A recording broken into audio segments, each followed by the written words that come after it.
Michael, what are we talking about tonight? Daylight saving time, Dan, and why it's evil or not evil. Okay. I think we're just going to talk about evil in general and why it's evil or not evil. So, fingers crossed that it's evil night here on a Monday on In the Blind. He's Mike. I'm Dan. And as I just said, we're just pretty much in the blind. Yeah. Time to dance.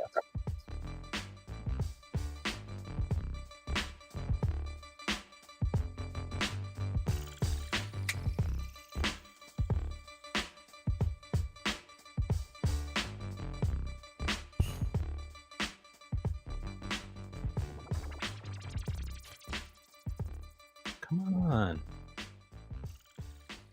There we go. That was slow to come up. Wait. You really were in the blind there. We were. Thematics, Dan. You've got them down to a science. Oh, we're doing what we can. All right, friends. It is In the Blind. Literally there for a few seconds. He's Mike. I'm Dan. So here's how this goes. Producer Beth is sitting across from me. She's got evil in her eye and in her soul.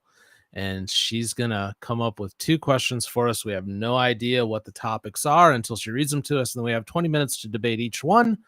And then after that, we have our true false lightning round that is all sorts of fun. So be sure you stick around for that. You ready, Michael? Well, as ready as I'll ever be, which is probably not really. So, well, yeah, okay. Close enough. we'll go with that. It's a Monday. It is a Monday. Very much. Sounds like someone's got a case of the Munders. Yes. Pretty much, yeah. Yeah. All right. And I've been up for 13 hours now. So yeah. All right. Let's do this thing. Okay. Samesies. Hit it. All right. You guys were kind of right about the daylight savings time thing. Okay. Ooh. So over the weekend, most of us experienced something small but strangely disruptive. Daylight savings time. The clock moved forward 1 hour. Objectively, it's just 60 minutes, but subjectively, it rarely feels that simple. People feel tired, disoriented, the rhythm feels slightly off, and that raises a deeper question. Because if one artificial hour can affect us this much, then maybe time isn't something we experience as consistently as we assume. But here's the bigger thought. Clocks measure time, but humans experience time. So the discussion becomes, why does time feel like it moves differently at different stages of our lives? Okay. Well, if I may, Michael, before we get into this discussion, this is yet another opportunity for me to pimp out my idea of freedom time. So yes. I'm just going to do that. What fixes all of this for all of us is one time zone for the United States, with the exception of Alaska and Hawaii. But our time zone should be called Freedom Time. We should not time change. Alaska and Hawaii can be on Freedom West, 3 hours behind us. I'm fine with that. But it's just the way it should be. Start a GoFundMe for it. Start a change.org. Call your congressman. I don't care. It's time. As you put it in the pre-show, we talked about this. It is time, exactly. As you put it in the pre-show before we started this, you said it was that it was the one thing China got right, and I would tend to agree. One time zone fixes it all.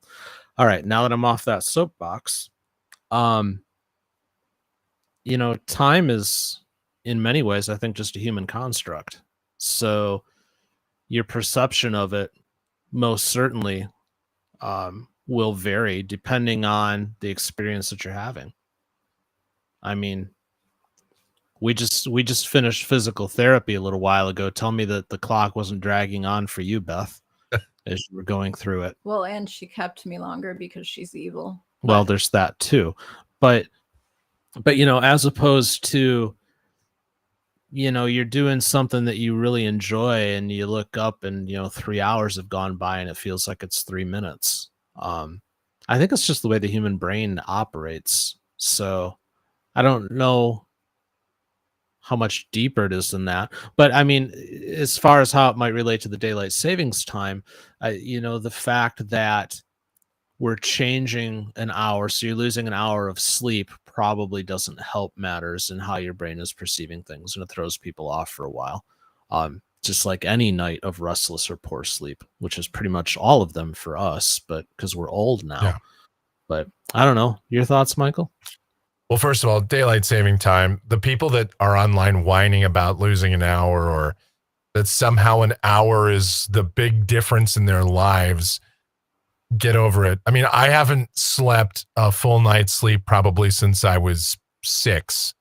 So to me, it doesn't matter. I don't know why people make this big deal and why we have this needless discussion twice a year about it.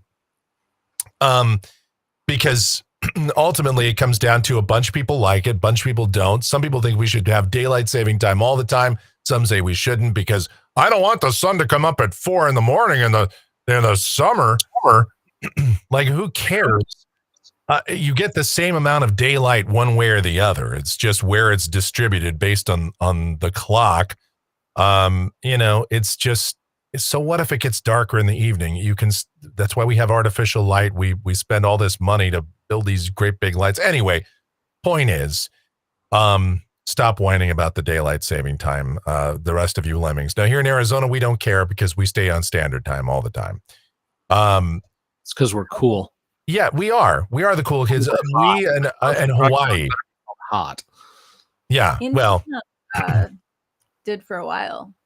And Who then did they what? changed it back. Indiana didn't do daylight savings. I think it was like half of Indiana. That was like, yeah, all of it. It was really weird. yeah. I had to go to a meeting once in Indiana, and somehow I missed it by 2 hours because I was so screwed up as to what time it actually was there. Nice. But that's okay. I didn't get the anyways.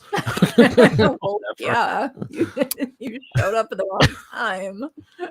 Yeah. That was a guy who used to work for. He understood. He's like, yeah, I don't understand it either. But so I don't. Time is one of those. Obviously, it's a human construct, and people perceive it differently. And as you said, when you're doing something you don't like or you don't want to do, the second hand on that clock is really like the hour hand. It just barely moves. Sometimes you almost swear it's moving backwards. Whether it's, when I was a kid, you'd sit in class, especially when it was a terribly boring class and it would just drag on. You had that Ben Stein kind of monotone teacher. I'm John Erickson, and this is 7th grade social studies. It was just like, we've all been in that movie that just, you can't wait for it to end because it's really just that bad. That's why it's so relative, I guess. But and then of course when you're having fun, it's like, oh, I just sat down, or when you want that sleep, and the sleep thing is great, a great example, because there have been times where I've gone to sleep, right, and I wake up and I feel totally refreshed. I'm like, man, what a great night's sleep. I look over at the clock. It's 11:45 p.m. I've been asleep for an hour and a half. And I'm like, oh, well, those are nice. I guess I'm up now. Those are nice if you fall right back asleep, where it feels like you've gotten like 4 or 5 hours in like 20 minutes. Yeah. And if you fall back asleep again and it feels like, 9 days worth of rest by the time morning hits.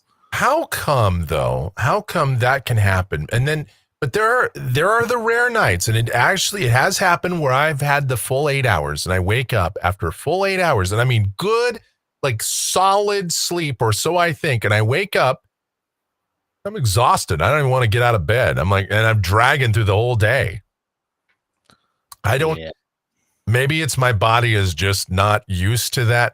So I don't know. We're kind of meandering around the topic, I guess. But, it's one of those things where people have different perceptions of time and its relative importance to some people. This could be a broader discussion about, some people. I'm one of those people. I don't know. My mom was very temporal centric, and, 5 minutes, being on time is 5 minutes late kind of thing. Mm-hmm. My brother is one of those people that just kind of shows up whenever. I'm one of those people that if you tell me to be there at 7, I'm going to be there at 7 or sooner. Usually I'm there early. You know, some people just have a different attitude about it. You know, some are, and then other cultures have different, you know, I know in a lot of Latin cultures, showing up late is a customary thing. You know, some it's considered extremely rude, you know, to show up too early. We were just at a birthday party over the weekend, and one of the people there said, "Yeah, I had a party, and someone showed up 35 minutes early. Who does that? I wasn't ready." They went on a rant about people that show up too early. So you know, everybody places a different value on it, I guess, is the kind of the point here. That and it's unfortunate because that's where some of our conflict can arise, because people. It just goes back to everyone has different value systems and belief systems about everything. And time is obviously one of them. Some of the most bitter arguments that we see online are about daylight saving time versus standard versus permanent daylight saving versus permanent standard. Some people like the change, some don't, you know, and they get, it's like deeply personal. Like it's almost worse than politics. It's crazy. Like if you go if you go on Twitter and you look at this or Facebook, you should see the slinging of insults and attacks that people have, Dan. It's crazy. Oh, I've seen them. So here's something that just came to mind as we've meandered through this topic, as you put it. And I don't know if we're directly answering Beth's question or not, but it kind of feels like a bit of a topic that's designed to meander just a little. Yeah. Just like time meanders sometimes. Haha. So I wonder, you know, time is a human construct in many ways, which means the clock is a human construct. And I wonder how much we've messed ourselves up by becoming dependent on the clock. Because like you were saying earlier, where people, they're like upset because the sun will come up at 4 a.m. Well, what happened back before we had clocks? The sun comes up, you get to work. The sun goes down, you get to bed, except for those who are programmed for third shift to keep a watch over the group for predators and whatnot. Like my wife is, she's programmed for third shift. Yes. But because that's actually carried forward. I think we discussed that last time. But yeah, I just got to, and I've never really thought about it this way until this conversation right now.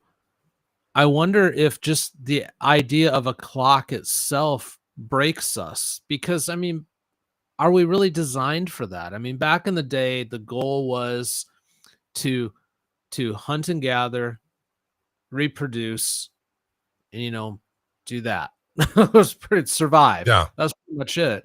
Which, you know, didn't rely on a clock. It relied on you making the most of the daylight you had and the resources around you and just getting it done. And your body, our bodies are probably designed better to work with sunrise and sunset than it is to work with an alarm that goes off that we hit snooze on 12 times or throw across the room, depending on our personality.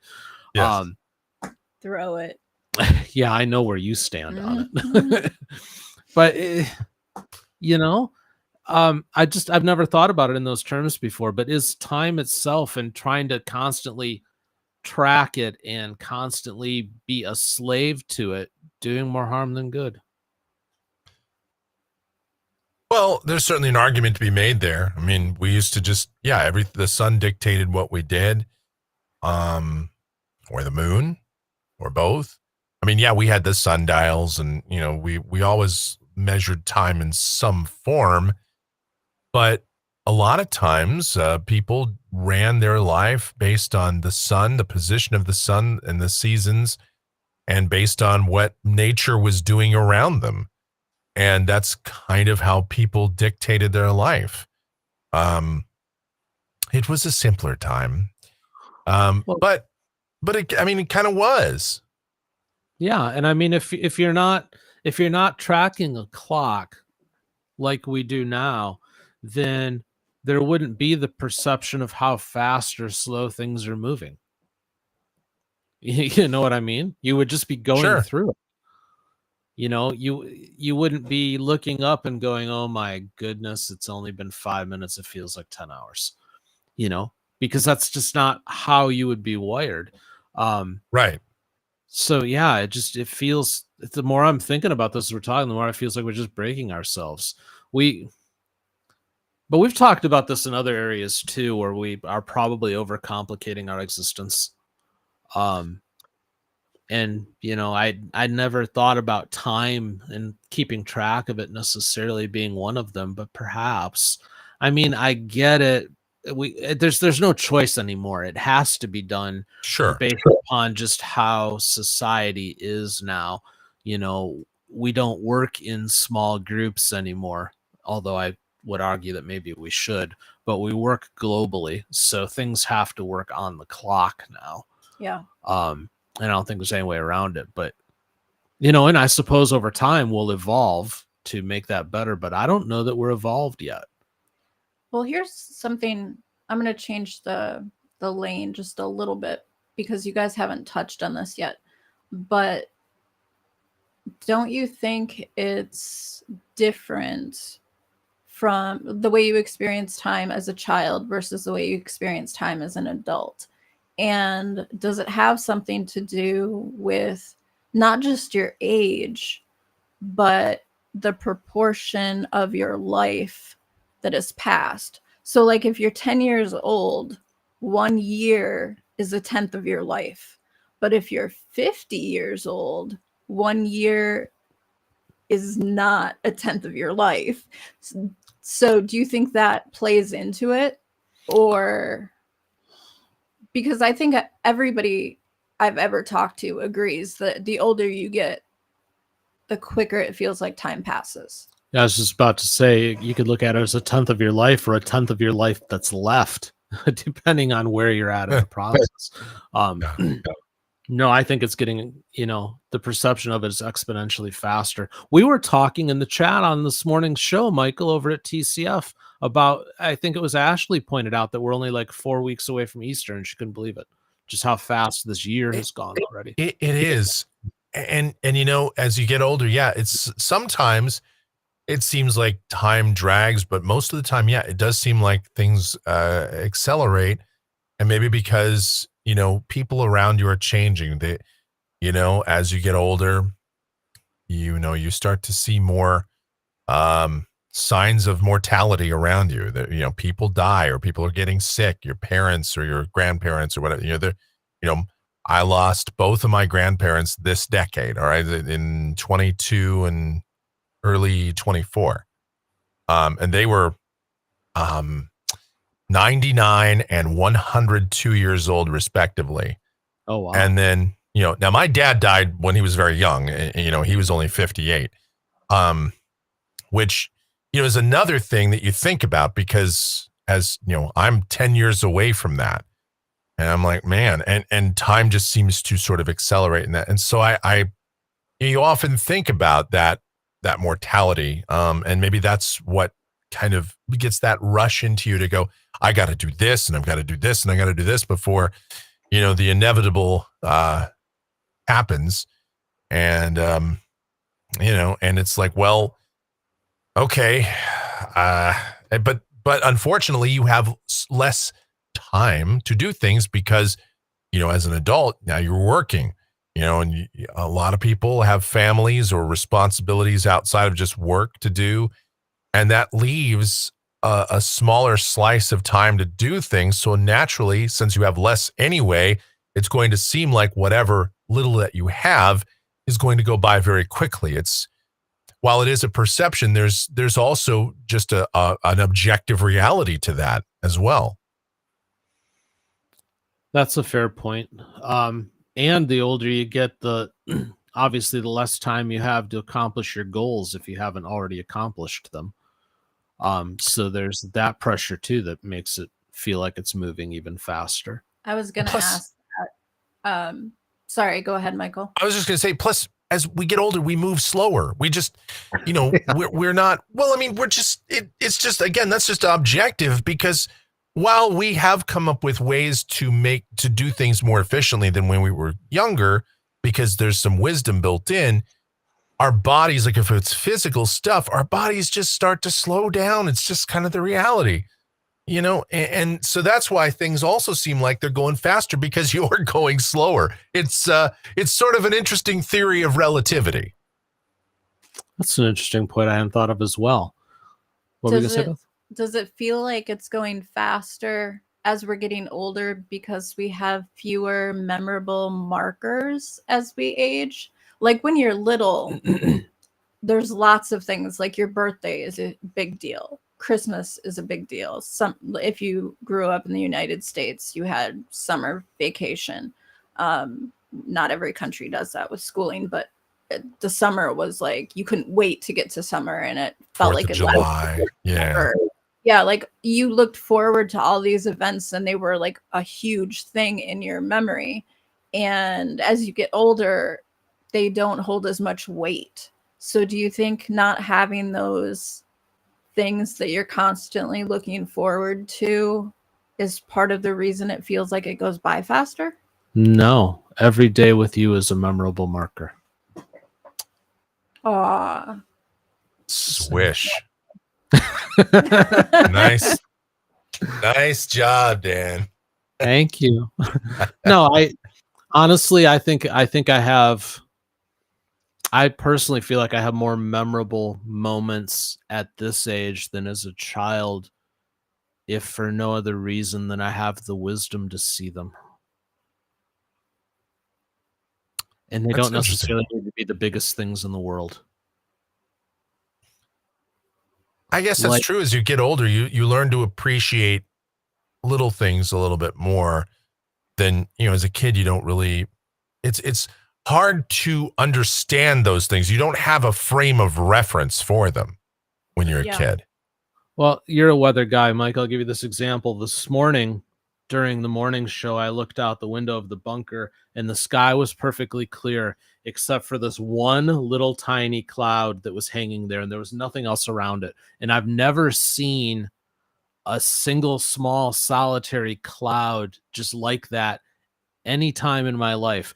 And I one of the times when I left the studio for a minute, it was to go outside and look in a more 360. There was nothing. Yeah. It was just this one little cloud. And I'll remember that because I've never seen anything like it before. But a simple thing. But it was so unique. And I've got the wisdom to just look at that and go, that's nature, and that's weird. And that's cool. Nature. Yeah. And nature in general. I was going to go there too, just looking at a sunset. I mean, every one of them is a little different. Especially here in Arizona. I mean, and you go out, you look at that. When I was a kid, yeah, it was cool. Oh my God, look at you'd see, oh, the sky is like red and like a deep red. Oh, that's neat. But now it's kind of like you really, I don't know, you spend a lot of extra time looking at that sort of thing. And so I don't know, there's just a more of an appreciation, I guess. But that appreciation maybe is also what helps time to move a little faster. Yeah, that's probably true. I think those are our thoughts, my dear. Okay. So, let's see. Where are we? Now's a good time while she figures that out to tell you to go to itbshow.com, itbshow.com. And if you have not already, sign up for the show notes. After the show, Beth sends out her notes that she's piling through right now, but she does organize them first.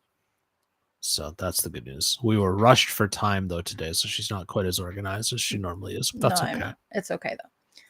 So in that first discussion, we were really talking about how humans experience time, how memory, emotion, attention can stretch or compress our sense of it.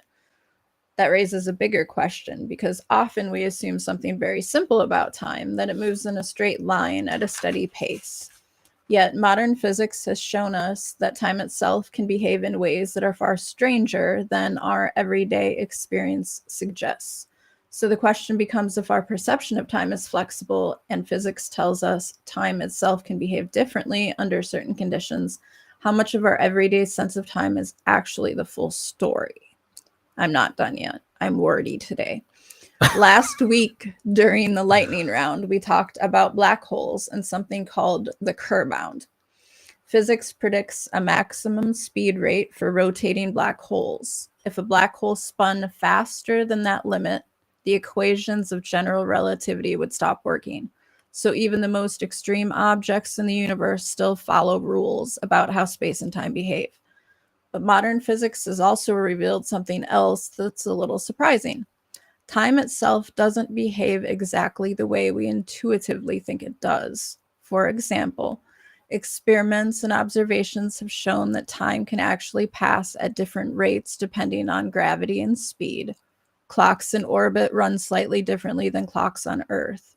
And when scientists study the quantum world, the smallest scales of reality, particles, can exist in multiple possible states all at the same time, something known as quantum superposition. None of this means time travel or science fiction, but it does raise an interesting question. If physics keeps revealing situations where time behaves differently than our everyday experience suggests, how confident should we be that the simple, linear way we experience time represents the full story? I have a lot of thoughts on this one. I knew you would. But you, Michael? Well, I'll tell you, if you ever want to see the relative time positioning and how fast or slow time can go, get behind this lady at the CVS the other day. Man, she's moving at the speed of continental drift. And I was like, I think most of my life has passed me by waiting for this lady to count out her pennies. Oh my goodness. No, there's a lot that could be said about this. It's a complex issue, or complex discussion. Probably way over my pay grade. But I always, we have such a fascination with time as a species, mainly because I think we want so bad to find more of it or create more of it. And that's why we have so much about, time travel, I mean, from the Twilight Zone to Star Trek to Bill and Ted, humorous, serious, whatever. There's so many. I mean, just back to the Future itself is just that entire concept. It's just the idea of time travel. And we want that so badly as a people. We're fascinated by the idea. And is it possible? Is it not possible? I don't know. I mean, again, I've read so much from either camp, and I could not tell you. I would think that if it were possible, we would have heard about it, but maybe not. Of course, people are always claiming that they have traveled through time. So I don't know, Dan. This is one of those, like, it is fascinating, though. I don't even know. This is one of those, I don't even know where to begin, though, other than just to say that I don't think this is one of those nuts we're never going to crack. Yeah, there's so many different ways you can look at it. And I tend to confound people because I'll look at it from a religious standpoint and a science standpoint. From a religious standpoint, it's my personal belief that God exists outside of time. His realm exists outside of time. Therefore, that's how he always has been and always will be.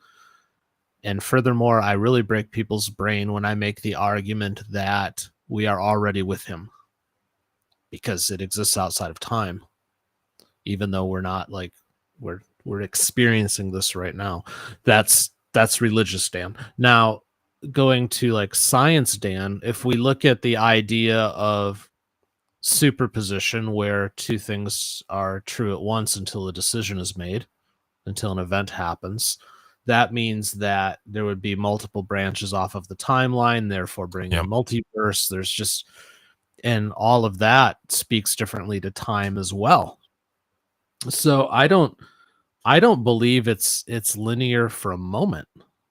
I think we look at it in a linear perspective because we can wrap our brains around that. It's easier for the human to imagine the straight line and just accept that as is. But, you know, we talked in one of the true false questions, I believe it was last week, about the core of the earth, I believe, was older because there's more gravity, so time's moving differently there. Yep. I talked about that in the beginning, the Kerr bound. Yes. So I thought the Kerr bound was black holes, though, where this was the question about the center of the earth. Oh, yeah. Either Okay. way. Theory, the theory of relativity being that because gravity is denser. Yeah. And then, you know, we've seen examples of it in media too, like, the name of the movie escapes me, but it's Eli would know it. The movie, long story short, they're around this huge planet and there's this huge gravity with this planet and these people have to go down there. They're down there for like 15 minutes, but the guy they left behind when they come back, he's an old man because time just totally passed differently. So, you know, we see examples of it in media as well, but it's hard for people to wrap their brains around, which I think is why you see it as linear, but there's no way that it is. And I think that might change too. The perception of it might begin to change if we truly do achieve supercomputers that use superposition in their chips, and the language around the stuff starts to change a little bit. Well, and the more and more they use the particle accelerators and, you know, all that kind of stuff. Yeah, there are those that argue, and I don't know, but there are definitely people that argue that the particle accelerators are breaking time. Yeah. And that's the reason for the Mandela effect and stuff like that. I don't know if that's true or not, but, you know, conspiracy theories. Or it could be true. Who the hell knows? But I mean, we already know that there is such a thing as time dilation, because otherwise, why would the GPS systems have to be corrected? And I'm going to go out, not totally tinfoil hat, but I'm going to go out and say that it's interesting that the GPS systems have to be adjusted more and more and more now than they did before. Why are they having to be corrected more often than they used to be? Well, the poles are shifting faster. I know. Yeah. But some people argue that's not true, and that's hooey. Yeah. Well, but there's real life examples that kind of point to the fact that it is indeed true. So there's a lot in science we just don't understand. I mean, you know, as a person that's in the science of meteorology, you know, weather and climate, there's a lot we don't understand there, and we have so many limitations. You know, we've made a lot of advances, yet, you know, we really can't tell you what's going to happen beyond 7 to 10 days. I mean, you know, we can get kind of an idea, but specifics there's no skill in forecasting a specific, generally speaking, outside of 10 days or even outside of 7 days. You know, the accuracy rate's going to plunge because there's so many variables just on this little blue marble that we live on. There's so many variables we can't tell you. So if we expand on that and we go out into space and we look at, for all intents and purposes, the infinite universe, even though it's not, but for all intents and purposes, it is. And we look at everything that's out there and we try to break all that down and figure out the laws of physics and time and relativity and time travel and you know, the multiverse, parallel universes, all this stuff. The bottom line is it's all theory, and there's a lot of things we probably will never know. We can only speculate. You know, for me, I mean, just in terms of my knowledge of physics and what I've learned in my limited time doing science and all that, and all my studies through science, I tend to believe in sort of a multiverse and sort of a, if there is time travel, when you travel, let's say you traveled back to 1955, Back to the Future, you start a separate thread. That's a separate thread in time. When you come back, you're not necessarily coming back to where you started. You're coming back to another point on that thread. Time is not linear. It's like a branch. It's a branched sort of system. That's how I look at it. That's what makes the most sense, because otherwise somebody would have time traveled by now, whether it's human, whether it's alien, whether it's whatever. And the entire space-time continuum would have probably collapsed on itself by now, theoretically. So that's just one way I look at that. I don't know. I'm just some dude. What do I know? But that's. Well, a lot. That's why we do this show. Yeah, but sure, but we don't really know. We can only just sort of give an educated guess based on what we have available to us, and what we have available to us as humans is this much of an entire universe. It's nothing. So this is one of those topics where I wish I was more of an expert, but even if I was Neil deGrasse Tyson, even if I was Stephen Hawking, even if I was top of my class in all of this, what do you really know? One of my favorite quotes is from Nicholas Copernicus, and I just looked it up so I didn't butcher it, but it says, to know that we know what we know, and to know that we do not know what we do not know, that is true knowledge. Then there are very few people in the current iteration of the world that have true knowledge. That's fair. Right. Yeah. It was like when I talk about weather, when I do these weather discussions, sometimes I'll say, let's talk about what we know and what we don't, and it's like, because, it's just as important to tell people. And I think this is a broader kind of commentary on society, but I think it's really important not only to tell people what we know, but it's also okay to say what we don't know, and that there's a lot we don't know. And I think that's obviously missing in a lot of things. It's certainly missing in science. It's certainly missing in the weather community. I wish more people would do that. But I know people think somehow it discredits you, or it makes you look less competent and confident.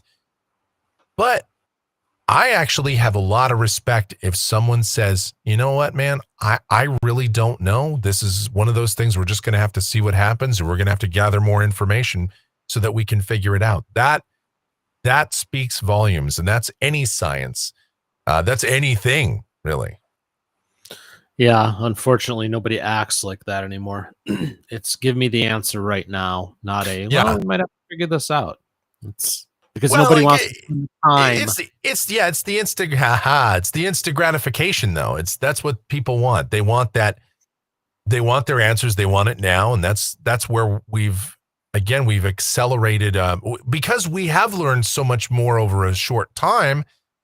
People think that we're just going to keep going at this exponential curve where we learn more and more, faster and faster, and that we're going to just have all the answers eventually. And that's not how it goes. If anything, it's going to slow down. It'll be more of an asymptotal relationship where we're going to approach a certain point, but we're never going to get to it. Yeah, that's fair. So 2 things I just thought of. First, time might be linear, but it varies according to how fast you're going. Because we said that, we may be able to time travel. We technically can forward. Yeah. We can time travel forward if we Sure. could create a speed of velocity. Yes. So there's that. So technically time travel is possible. It's the backwards that we need to somehow wrap our brains around if we're ever going to do it.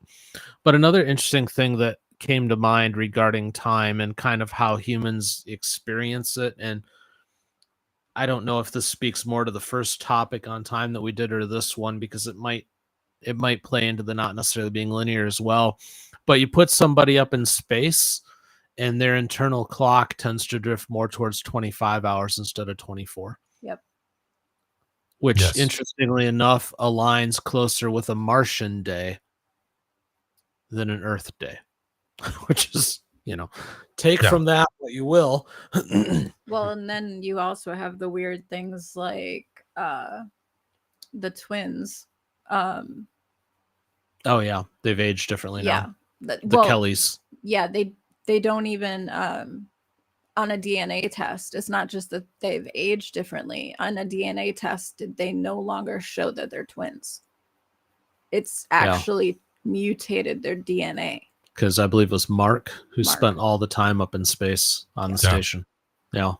It's weird stuff, man. I don't know.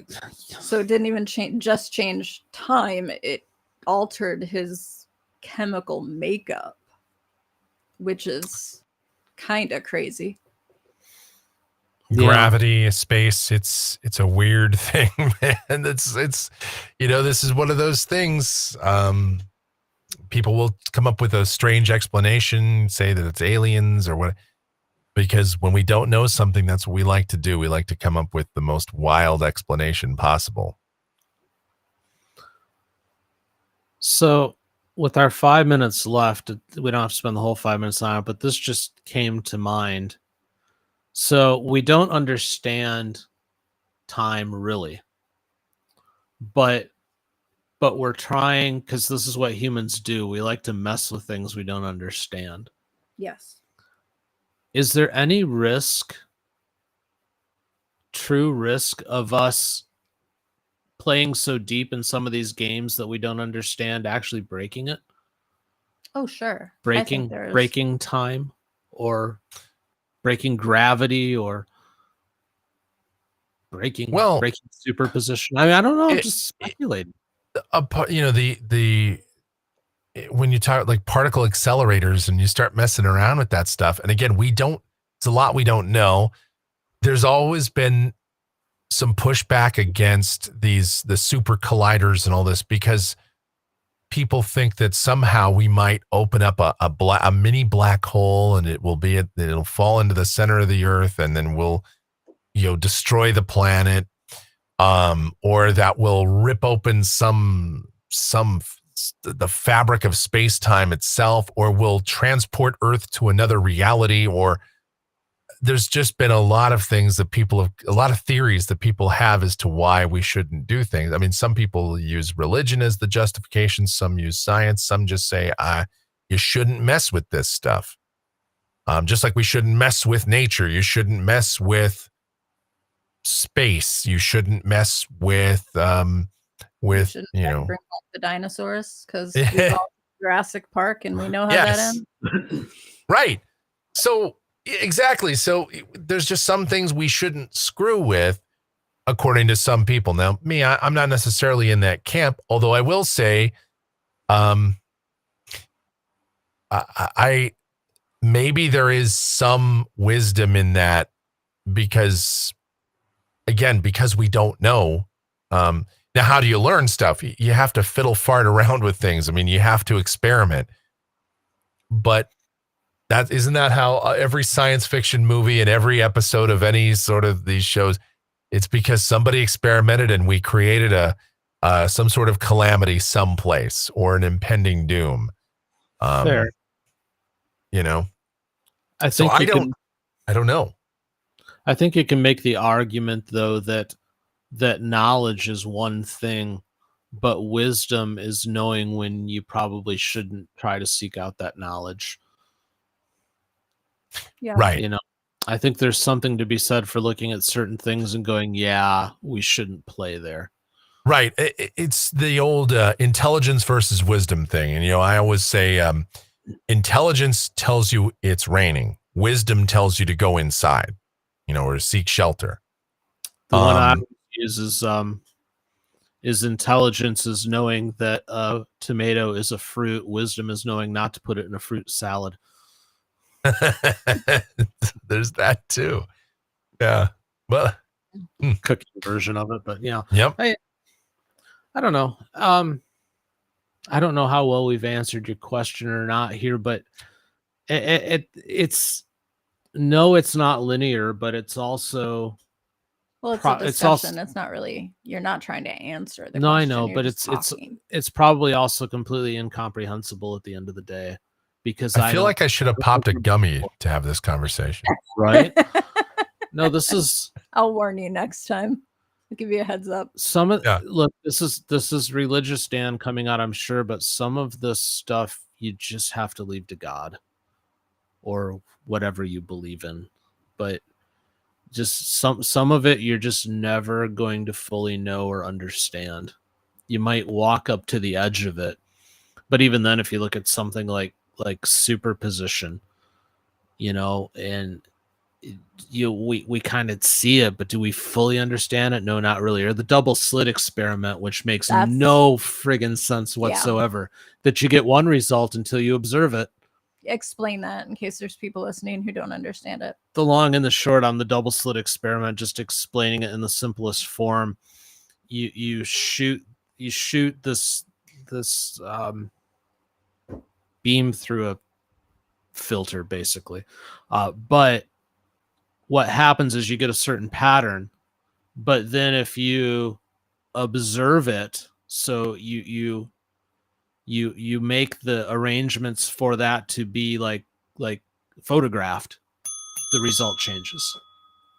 So your observation of something affects the outcome. Yeah. It's the bottom line. It's crazy. Are we ever truly going to understand that? No. Some things just have to be left to God.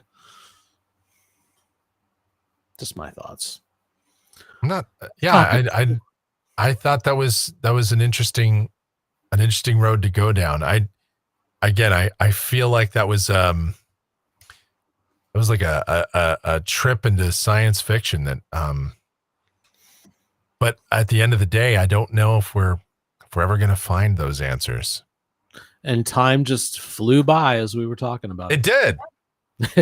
We're 2/3 of the way through this show already. All right. Before we collapse the entire structure of space-time tonight, we can lighten things up a bit with the lightning round, where the questions will be quick, the answers questionable, and the laws of gravity might still apply, mostly. So somebody got their writer on. Yeah. Let's see how many of these survive the event horizon. Oh, isn't that cute? Yeah. All right. You ready, Michael?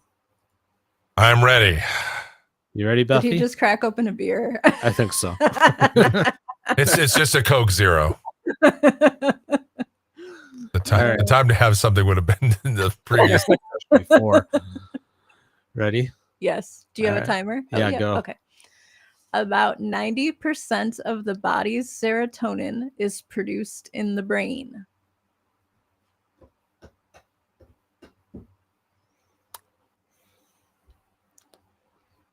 I thought it was produced in the elbow, which is probably affecting Mike right now, something severe. Yeah. Yeah, man. Maybe that's my problem. Low serotonin because you broke your elbow. Yeah. Yeah. It's not good, man. You know that I'm not a biology dude. I've never enjoyed that subject. Sorry. No, you don't have to give me questions that I like. Or that I necessarily know. I actually think that's false, though. Yeah, it feels like a false to me because I think it's too much. I think I actually thinking back to biology right now, but I really should know this. But again, I'm a meteorology guy. I'm a meteorologist, not a biologist. But I would tend to. I think that's false. I don't know if it's produced in the elbow. There's gland, thyroid. I don't remember. I just don't. But it sounds too high. So I would say false, Dan. I don't know though. Locking it false. Yeah. Me too. Bethy? It is false. Yay. But this is the part that's going to surprise you. It's the left elbow, not the right one, right? No. So serotonin is a neurotransmitter. So most people associate neurotransmitters being in your brain. But between 90 to 95% of the body's serotonin is actually produced in the gut, not in the brain. Specialized cells in the digestive system make most of it, where it helps regulate intestinal movement and digestion. The brain produces its own smaller supply of serotonin, which acts as the neurotransmitter involved in mood, sleep, and cognition. But that's only a small fraction of the body's total serotonin. So in the gut, so that means I should have a ton of serotonin. Like I should have more than most. So I didn't relate A to B for some reason, but should I tell them your migraine hack? Because that's what it plays into, yeah? Oh, like The greasy burger hack. the greasy burger, the sugar. Yeah, it's probably all related. Yeah. It's Beth has migraines, and if she gets in a super bad cycle, one of the things that will sometimes break it is like a greasy burger. Because the gut just enjoys that and produces serotonin and helps bring down the migraine. Yep. I'd totally forgotten about that, but it didn't matter anyways. So the percentages, I knew the 90 was probably too high for the brain. And somebody, I think it was Ashley in the chat, said that thyroid makes hormones too. And yes, it does. Yes. Yeah. That's what I was thinking. Thyroid, I was like, but I just didn't know what it produced there. So, well, all right. We got that, Dan. Number 2. Number 2. Ready? Yep. Go. Mountains can continue to rise even after tectonic forces pushing them upward have stopped. That's true. Yeah, I would think that's true too, if for no other reason than dust in the atmosphere settling on them, making them a little taller. Well, so you always have, so mountains are eroded over time by weathering to a point, but tectonic plates, are not the tectonic forces are not the only thing that are driving mountains. So yeah, that certainly seems true to me. Yeah, I'm probably true as well. I think we did this one in under a minute. Yeah, Michael? Yeah. All right. Whoop. Come back. Oh. There you go. Oh, okay. There you go. The wrong button. We're at true. Okay. It is true. But it's not for reasons you guys had said. After tectonic forces stop pushing mountains upward, erosion begins removing rock from the top. As the weight disappears, the Earth's crust slowly rebounds upward, similar to how a memory foam mattress rises after pressure is removed. The process is called isostatic rebound, and it can cause mountain ranges to rise even while they are being eroded. So for example, like, yeah, Greenland, like the ice melts from Greenland, that ice sheet, as that melts, Greenland rises.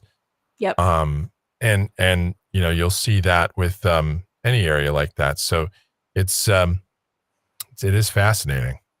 See the springy mountain go boingy, boingy, boingy. All right. Cool. What are we on? 3, 4, what? We are on to number 3. 3. Okay. Ready? Yeah, sure. Okay, go. There is an official linguistic term for when someone's name perfectly matches their profession, such as a meteorologist named Storm or a dentist named Dr. Payne. Say that again. There's an official linguistic term for when someone's name perfectly matches their profession, such as a meteorologist being named Storm or a dentist being Dr. Payne. I believe that. Or that Or the news guy during the first Iraq invasion being named Wolf Blitzer. Yeah. Oh. There has to be a term for that. There's a term for everything. Would it be like dope or rad or are you kidding me? Yeah. And I mean, I know a lot of these guys on TV or whatever, a lot of these people, they have their fake names. But yeah, it would make sense that there would be some sort of actual term for people that are like that. I mean, if you look at how people used to be named, like surnames were related to, what their profession was, like carpenter or, Smith or whatever. Yeah. So. Or soul. Saved people's souls. At least that's what I tell myself. There you go, Dan. See? There's got to be a term for that, and we have to have invented. If we've invented a term for everything else that we have, I mean, we have a name for everything. There's some sort of nomenclature that's attached to everything, so there has to be, right? So it's got to be true, just based on the sheer logic that we come up with a name for everything. I think it has to be true for the sheer reason I've been trying to rack my brain as how she would write this question as a false, and I can't come up with a good way for it to be a false. There's also logic in that, just in the question writing. Yes. Yeah. So I'm a true. You? Yes, true. All right. It's true. The term is aptronym. So isn't that a weight loss drug? It sounds like it. So if your last name is Baker and you become a baker, congratulations, the universe just wrote your resume. Linguistics sometimes use the term aptronym for names that amusingly match the person's profession or their circumstances. Words come from apt name, meaning a name that fits usually well. Real world examples, some of the good ones. There is a famous neurologist called Dr. Russell Brain, which is funny because we actually have nicknamed my neurologist Dr. Brain. There's a meteorologist named Stormfield. We all have heard of Usain Bolt, who's the Olympic sprinter. And there's somebody named Dr. Peter Bowler, who was a bowling researcher. All right. The more you know. Yeah. That's interesting. I know that was a weird one, but it was. But think of how you would write it as a false. Yeah. So if you don't know the answer, just look at how the question is written. It's like it's like the SATs. It's an important hack, ladies and gentlemen. We teach you everything in the blind. See, sometimes you do learn something here. Sometimes. Actually, you probably learn a lot here. Yeah, but don't tell anybody, because then it'll be educational and they'll be like, ew, education. Ooh, that's an idea, though. I should try to put this show for a couple of episodes in the educational bucket on YouTube and see what it does for the algorithm. Yeah, you could try. Yeah. All right, we'll try that for Thursday or Wednesday. When are we doing this thing again? Wednesday. I think Wednesday. I don't know. It's whenever we show up. Thursday's in the bar. The third Monday of the week. Okay. Yes. Or would it be the fourth? It's the Monday after that Monday. On a French so like calendar. There's Monday, and then we do Monday, and then we skip the next Monday, and then that Monday is the one we're next. Yes, it's so clear now. Okay. Yes. Thank you, Michael, for clearing that up. Mm-hmm. Okay. Number 4.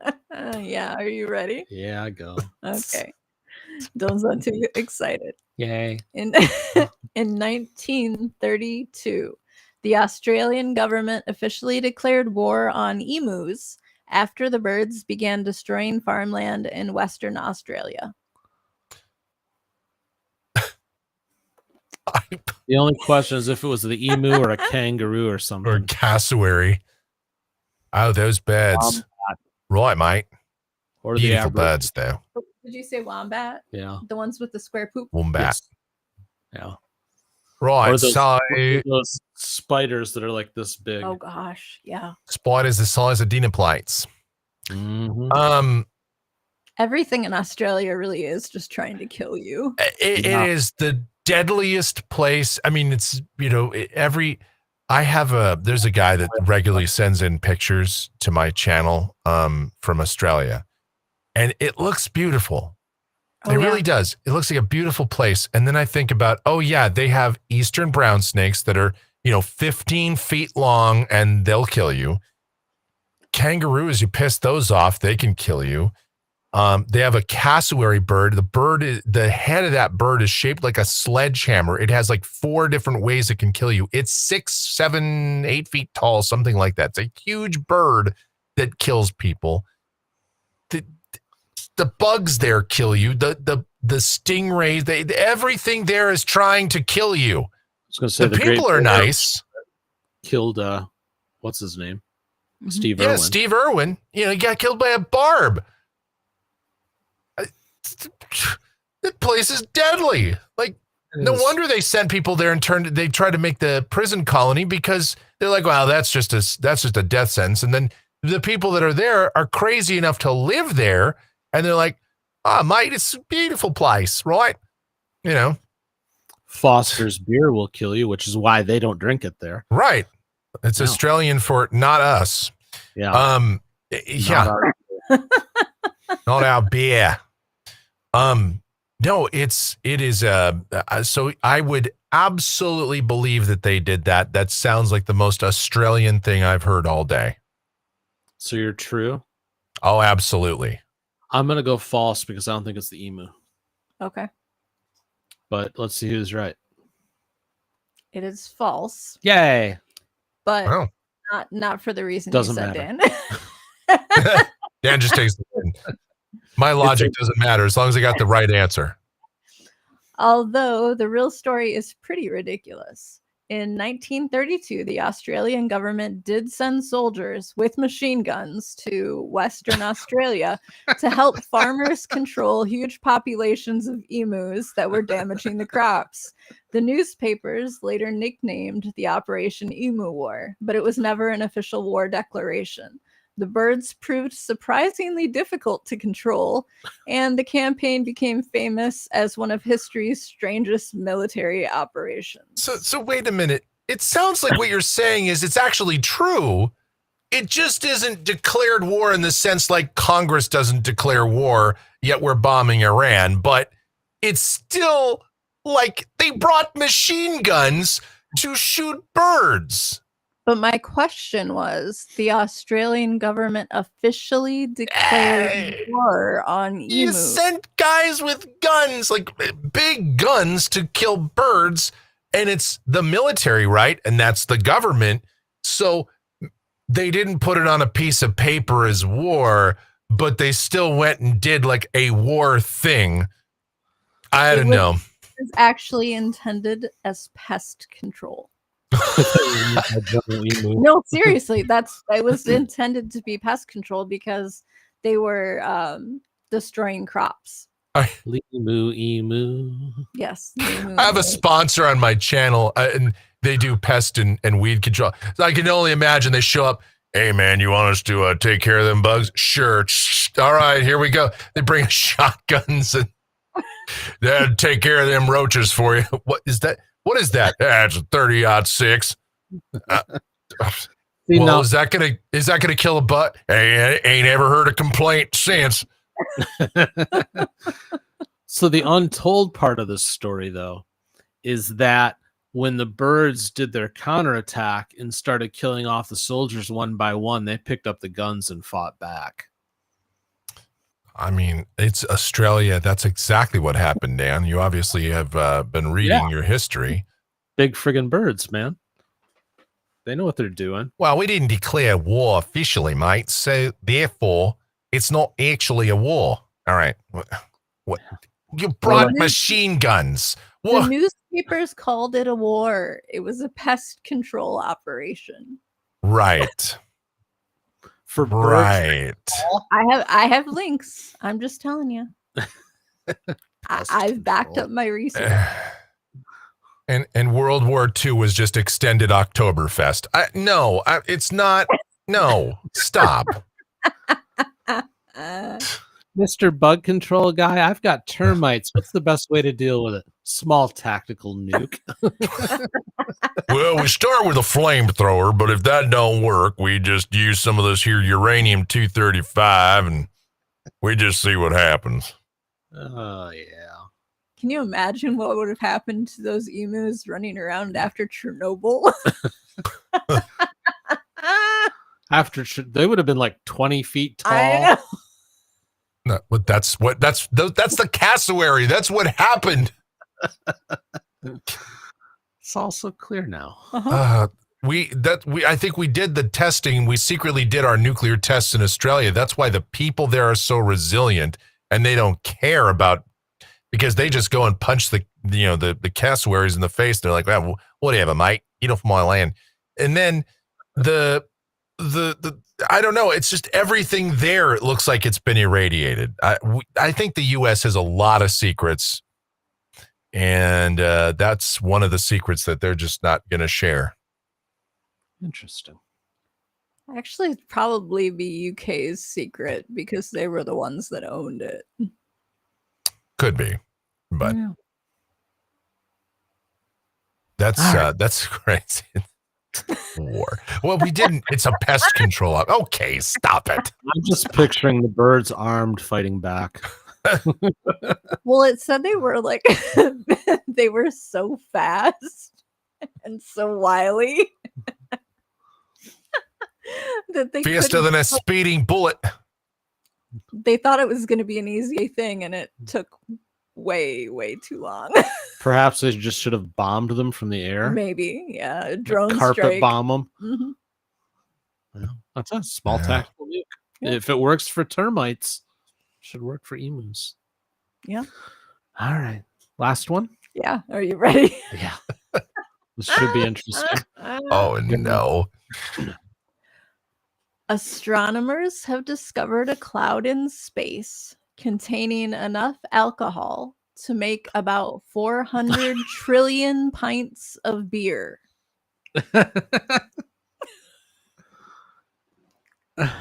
This one's for you, Michael. Astronomers have discovered a cloud in space containing enough alcohol to make about 400 trillion pints of beer. Can alcohol be a gas?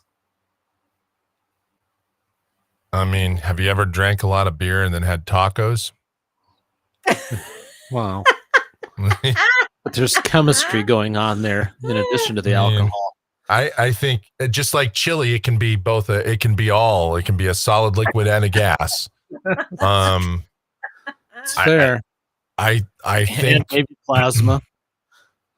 Yeah,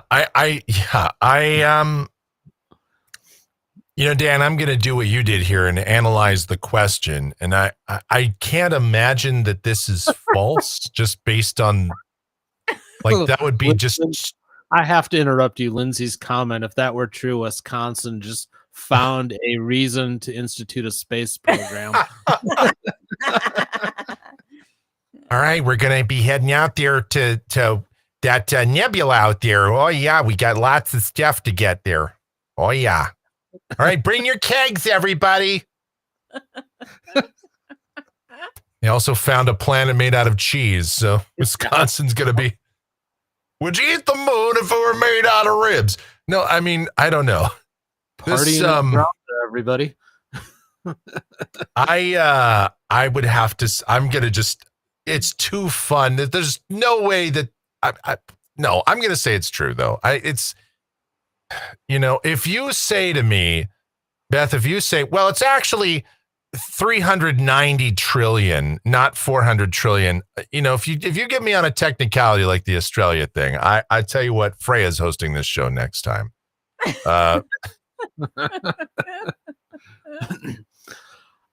She's very engaged, by the way. Freya's over here right now. She's really enjoying the show. So almost as engaged as Ellie, who's sitting in my feet now. I'll say true. Question mark? true. Why not? All right. A couple of truths for you. Okay. Oh, there we go. I lost my screen for a second. It is true. Nice. Astronomers studying a giant molecular cloud called Sagittarius B2 near the center of our galaxy discovered enormous amounts of ethyl alcohol, the same type of alcohol found in alcoholic drinks. The cloud contained enough alcohol molecules that if you could somehow collect it, it would equal roughly about 400 trillion pints of beer.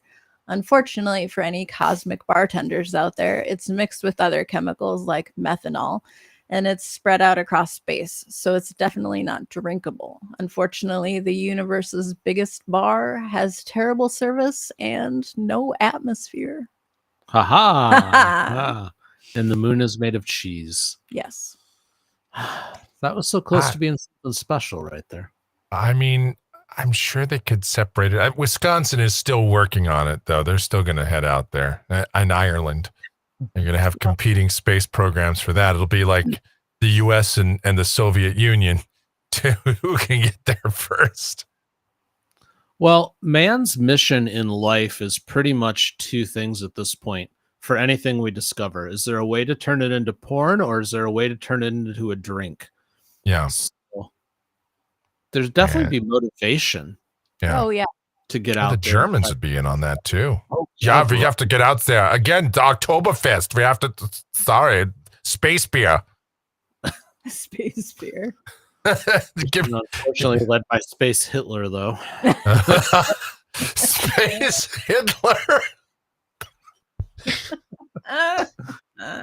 There can only be one kind of beer. I see a future with one beer. My beer. Made in my image. Yeah. The SS is a space force. You know what? They'll bring back Von Braun. He'll build the rockets. Be all over it. Volkswagen rocket. Yeah. Very effective. Uniforms by Hugo Boss. They'll look the part. There might be something here. Yeah. You know, if it weren't for the fact that we would absolutely get banned from everything, I would suggest Space Hitler merch, but that might not work. Yeah, I don't see that going over too well. Mike is so shocked by associate with the group that would buy it. See what happened there? I glitched out at the very idea. That was YouTube warning us, don't go there. Yep. YouTube's like, hey, Space Mussolini is fine, but you Space Napoleon is as far as you can go. Space Napoleon doesn't have the ring. Like, yeah, it's not as cool. It's like, it's definitely going to be a card in Cards Against Humanity, though. It's got to be Space Moses, maybe leading his people out of bondage to the beer. Oh, there you go. We can make it something wholesome and just fun. Because, yeah, why not? This show's weird. I love it. This show just, we went from having a very in-depth discussion, which, again, most people probably should have been high for, about time dilation, time travel, relative time, and how we perceive it and all that. Then we started going down the road of Space Hitler, and then that was, and so, you get everything in this show. This is, I will say that there is no show like this on the internet or anywhere, and there never will be. Nope. Impossible to duplicate. Yeah. And most people probably would not want to even try. All right. And yet somehow I enjoy putting this together all the time. Good for you. Well, because you never know what's crazy directions Dan or I will take this. Yeah, that's true. We tend to get a topic and then just kind of twist it to our own will. But that's yes. Yeah. Anything else for us tonight, Bethy? No, I didn't know if you wrote more poetry or anything like that. no, I didn't have any more cute one-liners. I've used them all today. You should try doing your questions in haiku form next time. That's adding Iambic pentameter. Right. a whole extra layer of difficulty, but okay. All right. Or you could Dr. Seuss it.